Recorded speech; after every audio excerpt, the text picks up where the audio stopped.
Hey guys, in this video, I'm going to be sharing with you the 3 simple steps on how to escape the rat race. I'll be sharing my own personal journey in doing that, and I'll also be sharing with you how we've actually been able to help kids to be able to never even enter the rat race. So guys, if you'd like to know how to escape the rat race yourself and also how your kids never have to enter the rat race, make sure you hang to the end of the video and I'll be sharing with you these simple steps. Hi guys, if you're coming across this channel for the first time, I just want to say, look, I have been out of the rat race for well over half a decade. I run multiple businesses, I'm involved in multiple investments, and I am truly out of the rat race and have been for quite some time. But it wasn't always the case. Basically I grew up on a farm, I left school early, school wasn't for me, and I basically became an electrician. And while I was working in that, I absolutely hated it.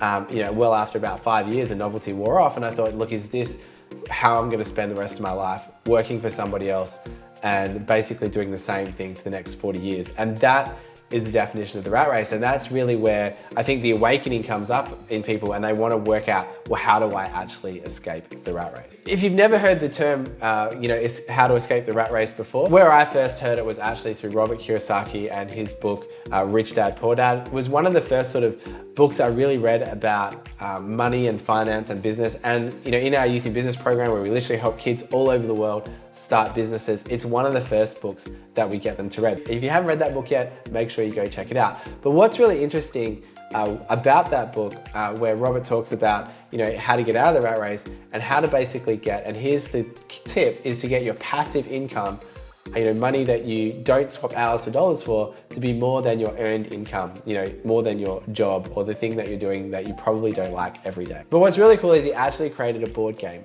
And the board game is basically everything in the book, but you actually get to play the game of how to get out of the rat race and learn the lessons on a board game instead of actually having to learn them in real life, which is a really great way to learn how to get out of the rat race, how to have your passive income be more than your normal income, and how to be able to really do what you want to do with your time and really live life on your terms. So guys, what I'm going to do now is I'm going to show you a little script about this board game. My kids absolutely love it. It is so much fun.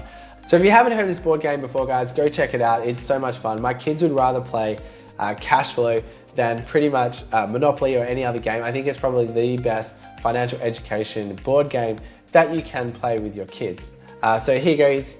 Here's Trent, my older son, and Ben. So check it out. Okay, so we are playing cash flow with Trent and his friend Ben. So hey, Ben. Hey. Hey, Trent. Hey. All right, so what's going on in the game, boys? You want us to get out of the rat race. Yeah. You have a job and you have to buy shares and properties and sell them until a point where you earn more than your total expenses. And more what? And more cash flow? Yeah, you have more passive income, which is all your properties and stuff added together, investments. And then you get out in the rat race and you buy your dream. Cool, so you start in the rat race, don't you? And it takes ages to get out. It takes ages. What professions did you guys get? Engineer. Janitor. I got an airline pilot, and my total expenses are $7,000. Oh, what did you get, Ben? I got the engineering. My expenses are like $3,460. Cool, and I was a lawyer, so go me. So who got out of the rat race first? Mum, Mum, but she was a janitor. she had 0 expenses So why was it easier for a janitor to get out? because they have not as much expenses. Not as much But expenses? they earn not as much money. So what's worse, earning less money and not expenses, or earning more money and more expenses? More money is depends on the deal. Well, I think one in the middle, like Ben's, is better. What have you got, Ben? Oh, my monthly cash flow is $1,930 and expenses Like 3,000. $3,000, something like that. Cool. So who do you think's gonna win? Sherry. I don't know, it depends. Because I haven't even got out yet. Ben's still stuck in the rat race. Well, how come Trent's got the most money. How come you're stuck, Ben? well, I have the most I'm just money. not getting any properties at all. Plus, I need money. Because I got lucky and made it out, and I earned $800,000 out of the rat race. Still trying to get It was small so deals, hard just to get trying out when I was in the sell rat my race. Ah, very cool. All right. But I think Mum will win. Probably. So you get to pick a dream too when you get out, don't you? Yeah. So what's the dream about, Trent? Well, mine's yacht racing in Perth. Yacht racing in Perth, where you live. What's your dream, Ben? Mine's private fishing cabin on a mountain lake, which is like you get your own seaplane and own little cabin out on the lake. Cool. What's Mum's dream? Seeing the 7 wonders of the world. 7 wonders. I missed some of those when we were travelling around. What do I got? Own a private jet. For a year. Yeah, sick one. All right, cool guys. So guys, the reason why I love this game is because it literally shows you how to get out of the rat race without having to go through all the mistakes in real life. And you know, look, anyone who's gone through this process has made some expensive mistakes. I've had businesses that failed, I've had investments that didn't work out. You know, it is all part of the learning journey. And the more that you can learn before you get there, the easier your road is going to be to get out of the rat race. Because what I'm gonna do now is I'm gonna break down, well, how do you get this passive income? How do you escape the rat race?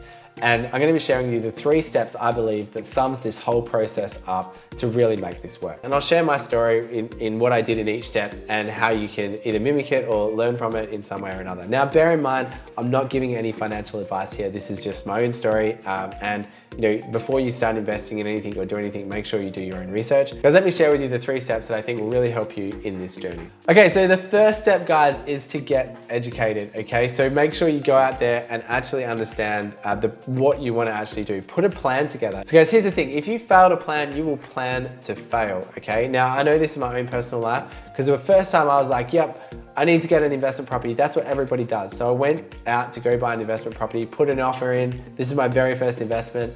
It got accepted and then it just fell through. And I was like, oh man. And it fell through not on my part, it was actually on the part of the seller. But that was right at the financial crash, okay? Now, had I bought that property at that time, it was a horrible property to buy. And what would have happened is I would have lost like 70 or 80 grand in the next 6 months, okay? And that was a real wake up to me. I thought, you know, I never learned about any of this stuff in school. I didn't know how to buy a house. I didn't know absolutely anything. So actually my mum gave me an investing book that I read about, you know, properties, how to buy properties and so on. And then I'd also read Rich Dad Poor Dad and I was like, oh, I'm looking at this completely the wrong way. And I sort of figured out the pieces as I went. And in the end, I actually ended up buying a 12-month mentoring course on how to do real estate. And here's the thing, if you want to shortcut your success in anything in life, guys, make a plan. That's really the first step. But the second one is to go and find people who have already done what you want to do and either pay them or ask them to show you how they did it, okay? And most successful people are actually quite generous with their advice, right? And here's the thing, you know, go and actually do what they tell you, okay? Because they've already been there and they've already done it. Okay, now this is shortcut. You know, I've spent hundreds of thousands of dollars on education. If I go out and apply, it has always given me a return on my investment. So the best investment is to actually, at the beginning, is invest in you. Invest in some financial education of some description. I mean, and let's be honest, guys, they don't teach you this stuff in school. I mean, when was the, you know, at school, basically they set you up to fail. And if you're interested in, you know, how that concept works and what you can do about it, I have a link up here in the description box on a whole section around that. So basically, create a plan is step 1. Get yourself financially educated in the vehicles that you're going to use to accumulate your wealth and generate cash flow. Okay, that's going to be step 1. What I'll do, guys, is I'll share some of the ones that really worked out for me. So the mentoring course, the 12-month course that I actually looked at was the Results program here in Australia. Really cool program all around. You know, how to go out there and buy properties and basically become financially independent through real estate. So that was a really good start for me in my journey into going out there and buying property. So I'll put a link in the description. It's not an affiliate link or anything. You know, these guys just do a really good job. So yeah, happy to refer them. So guys, step 2. So now that we're educated, we actually have a plan of what we're gonna do. Now the first step is going to be get some capital, get some cash that you can actually invest. Because you can't go and invest money if you don't have any money to invest, okay? So step 2 is really gonna be about, well, how do I go and get a bunch of cash or a bunch of capital that I can invest to make sure that I get enough passive income from my investments, right? So in this step, this is where we did a lot of what you would call lump sum deals, where you go and, our vehicle, we decided for this phase was gonna be property. Now this was back 2009, like the world was crashing everywhere. we managed to buy our first property. It was just a small 3x2 property. Now the property market actually dropped 10% in the year that we had it, and we still walked out profitable. Deals like that do exist. It took us about 3 or 4 months to find because we were just learning how to talk to real estate agents and all of that stuff, and learning the game. But guys, once we learned the game, there was just deals everywhere, okay? And if you ask a successful person, they'll tell you that there's opportunity everywhere. So in the comments about, hey, oh, look, it was easy for you, or it's hard to find deals, all of that stuff. Guys, if you get educated and you know how to play the game, honestly, there are an opportunity of a lifetime every single day of the year. So guys, what did we do with our first property that we bought? Well, we bought a small 2x1 property, like 2 bedroom, 1 bathroom. What we did is we put an extra bathroom in it and an extra bedroom, but we actually did it within the walls of the property. We didn't have to do an extension. We just reconfigured some things. And we then had a 3x2 property, okay? So instantly, putting a bedroom and a bathroom into a house is going to increase its value. What we also did at that same property is we subdivided the backyard, it was really big, to another block of land. So we started with this small 2x1 property, and in the end we had a 3x2 property and a block of land that we could sell off the back. Now we sold all of that up and we walked away with, I think it was just under 70 grand, like $65,000. After all our costs, all our renovation costs, absolutely everything, we walked away with a chunk of cash. And that was amazing to me because that's like a whole year's worth of wage. I was like, man, I did this whole thing. Can I do it again? And then we just went and did other renovations and so on, and we replicated the process, right? And then, after a year or two, I think it was a couple of years, 2-3 years, we had a lump of cash, okay? So that was really how we got started in this phase, was to go out there, do some property deals, and we did it in the worst market that you could probably imagine. So, guys, getting out there and taking action, but taking educated risks. Everything is a risk, right? Go out there and get educated in this. It doesn't have to be property. Your vehicle may be something different. It may be buying and selling businesses. It may be buying in at low cap stocks and then they go up and selling them. Whatever it is, or buying crypto, 10 years ago and now selling it for a massive chunk of money, okay? Whatever your strategy is here, the key that you want to take home is basically this is the lump sum deal section. This is where you want to go out. This first step is to go out there and actually get lump sum cash that you can then later invest. All right, so step number 3. So let's just recap the first 2 steps, okay? The first one was go out and get yourself educated. The second one was go out and do a whole bunch of lump sum deals and accumulate a bunch of cash. So the third step is really about return on investment and how do you get it to provide you a lifestyle. So I'm gonna do a bit of an exercise here. Before I do, I want to tell you a bit of a story.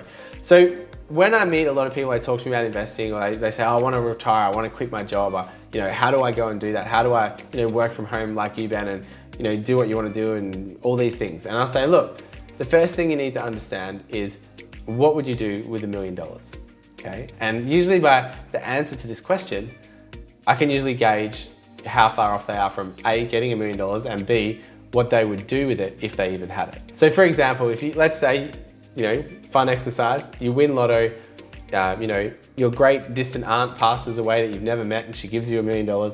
What do you actually go and do with it? Now, you wouldn't think that that's a big problem, but you then have to work out, okay, well, what would I do with $1 million? And most people say things like, oh, I'd buy a house and I'd do this and I'd do that. And I'd do all the, buy myself a car and I'd buy all these silly things. And then, I'd have a couple $100,000 left at the end of it, okay? And that's probably why 90% of people who win lotto actually have no money within 5 years and have a massive trail of broken relationships and debt behind them, okay? Because what didn't they have? They didn't have the first 2 steps. They weren't educated to know what to do with money. And the second step, they didn't know how to make more money, okay? So that's the first 2 problems. And the last step was they didn't know how to grow their money. They didn't know how to invest. And so let's take that same $1 million and give it to someone who was financially educated, and they wanted to provide passive income for themselves. They wanted to get out of the rat race and escape the rat race, for example. Okay, so with that same $1 million, what would you need to do? Well, the first thing you need to do is work out, well, okay, what are my monthly expenses? Okay, my monthly expenses might be $10,000, for example. And most people out there, if you had a monthly expenses of $10,000, that's going to cover most living expenses and give you a little bit to live, okay? If you live a higher end lifestyle, it might be more or less or whatever, but let's use that as a good guide because it makes all of my math really simple to do on the top of my head. Okay, so let's say we have $1 million and we go out there and invest. Now we need to know the vehicle we want to invest in, right? So we might want to invest in property. Okay, maybe we go and invest in commercial real estate and we get a 12% deal on some commercial real estate somewhere. We put $1 million down, all our eggs are in one basket, but we do get a 12% return, okay? Now on that 12% return, what would happen is on the $1 million, we would actually get paid $120,000 a year, okay? That $120,000 a year, if there's 12 months of the year, guess what? Works out to $10,000 a month, okay? However, I'm not giving any investment advice here, but what I'm saying is that might be a strategy that you might play out, like let's get $1 million, let's go buy some commercial real estate, or let's go buy some multi-residential real estate, or let's go out into the markets and get ourselves a dividend that will give us a 12% return, or let's go and buy a business. Let's buy a business that'll give us a 12% return, passive or whatever it might be. These are probably the vehicles that you want to have a look at. So what did we actually do in my life, or what did I do in my life to put all those pieces together? Well, the first thing we did, I told you about, we started to do a lot of lump sum deals. That was step 2. Then when I came into step 3, then I had to look at what was I going to invest in. Now this time I was into real estate and that was working out for me. So we actually went and bought a bunch of positively geared properties. Now, multiple properties that would return income every single month to us, and we went from there. Now that was really good. The other thing we did is we actually went to the markets and played around with a few different strategies there with mixed success. So the properties worked really, really well, and to this day I've still got positively geared cash flow properties that provide me income every single month. The next thing we did was actually get into business, okay? Start creating businesses around things that we were interested in, or investing in businesses. My brother and I actually went out and bought a whole bunch of already existing online businesses, okay? And we got cash flow from those. And the cash flow, the returns that we were getting there, because we're going back probably about 7 years at this point, when that was all new, when you could buy online businesses, that was getting us some really good returns. Okay? And it was around that point where I had the positive geared properties, the online businesses that we'd bought, and I was like, well, I don't have to work anymore, and I quit my job. And honestly, that is an amazing feeling. It took me, literally, my wife and I sat down and said, look, we set a goal, and everyone does this, like it's gonna take us 5 years, we're gonna do all these things, and within 5 years, we're gonna get outside, we're gonna escape the rat race. Literally, it took us like 6 years in the end, but we did get there, and from that point, we've been able to pretty much do what we like. Now, personally, I like being an entrepreneur. I love creating businesses, and I like helping people and doing a whole bunch of things. So for me, what I do with my time is I create businesses. I'm quite passionate about it, or run multiple businesses. I still have my investing and things like that, but I enjoy the challenge of it, and I enjoy helping people. And I work from home, and when the skies weren't blocked, I used to do a lot of traveling. Okay, and for me, that was my ideal lifestyle, and that's what I enjoy doing. So that's what we did, and that's our journey in terms of getting out of the rat race. So guys, let's just have a look at that as a bit of a recap. If you're just hearing about this, escaping the rat race for the first time, if this is a brand new concept to you, go read Robert Kiyosaki's book, Play the Cash Flow Game. It will teach you all these steps how to do it, okay? Other than that, guys, revert back to the 3 steps. 1, get yourself educated. Find successful people who can help you. 2, do the lump sum deals. Get that big thing of cash and start investing. And 3, make sure you get a good return on your investment and basically swap out all of your expenses for passive income. So guys, that's really the 3 steps to getting out of the rat race. Also, teach your kids this. And here's the thing with kids, okay? Kids, yeah, they learn by playing the game and that, but they also learn by what you do, not by what you say. So for me, as a role as a parent, I really try to make sure that my kids, basically see me being entrepreneurial, see me adding value to the world, and we talk about money in our house, and we get our kids to start businesses and all of those things, okay? So we basically set them up so they don't have to go out and get a career, they can create, okay? And for me, the ultimate gift that you can give in terms of getting out of the rat race or financial education is what I would call the skill set of an entrepreneur, okay? And you may have heard me talk about this before, but that is literally the ability to turn your ideas into money. And if you have that, guys, then realistically, you'll be free from employment for the rest of forever. So if you enjoyed this video, guys, you got value out of it, please like, share, subscribe so we can help more people, and I can also keep you up to date with more relevant content to help you in your life. Other than that, guys, I will catch you in the next video.